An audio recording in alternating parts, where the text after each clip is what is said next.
Back in 1994, we came up with the idea to build a showcase to house the plants that had changed the world. We knew then that it was going to have to be very big. Very, very big. And this is where we built it.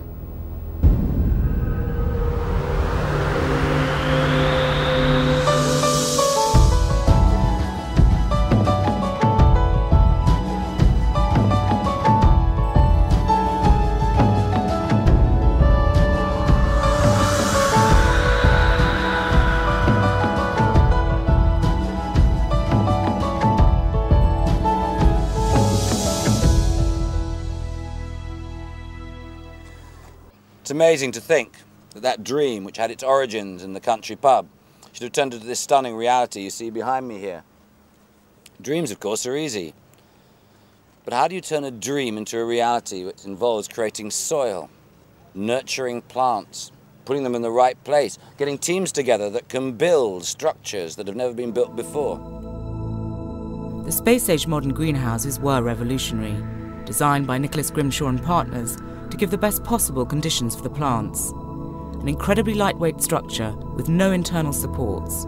A unique home for a unique project. This was the challenge, to transform a vast, empty hole in the ground with no soil into a Garden of Eden, to tell all the stories of man's dependence on plants.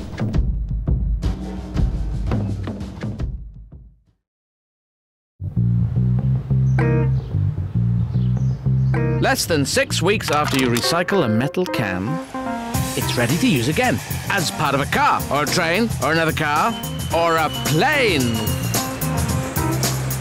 or another car.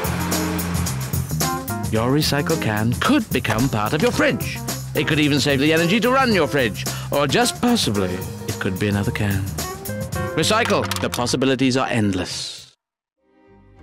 The success of this operation was the team that we put together, and that the most fundamental thing about them was that they were predominantly young. And because my experience had taught me from when I was young that anything was possible because you don't know it can't be done. And therefore, if you give a whole lot of young people the opportunity, they will create it. So we started doing some sketches and fiddling around with the whole sort of puzzle and trying to work out how we were actually going to create level areas and how we were going to make paths. It was about real gardeners planting real acres on this vast site, almost 5 of them within the 2 biomes. Inside they'd be able to create instant gardens, but outside in the pit was a different challenge. And again, it was all about scale. 25 acres from scratch. And even when it had all been planted, it would take 20 years to fully mature. They couldn't create a garden overnight, but they had to try.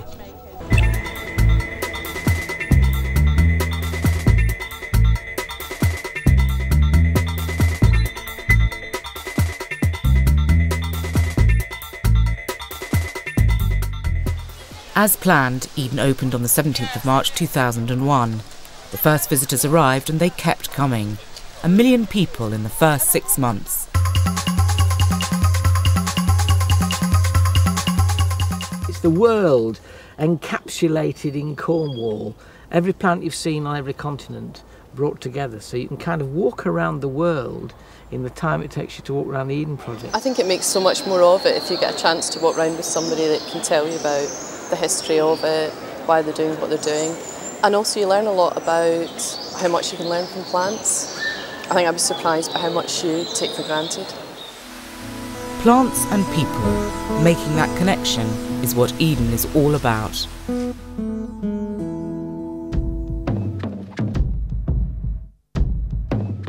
It's the growing of more than 50 different crops that makes Eden so different to any other garden. It wasn't just designed for beauty or as a botanic collection, but to show a corner of the real world, where our bread, beer, other simple foods come from. Eden is also looking at new uses for traditional crops. Plants can also act as green factories, providing a new future. And I think most botanic gardens and museums classically have tried to inform people and get them to understand about plants. But what we're trying to do is to actually change the way people behave. And that's a huge difference between the way both museums and botanic gardens have approached things. And by looking at plants as resources, we're trying to look at the way people as consumers and as gardeners can actually change the world. Everyone will have their own experience of Eden because it's about many different things.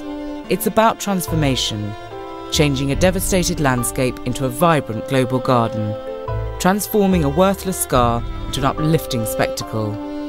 The changing seasons, the changing plants, the thousands of visitors changing every day, and Eden changing the way those millions view their relationship with the natural world.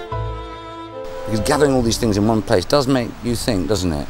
It does make you think how lucky we are to live on a planet like this.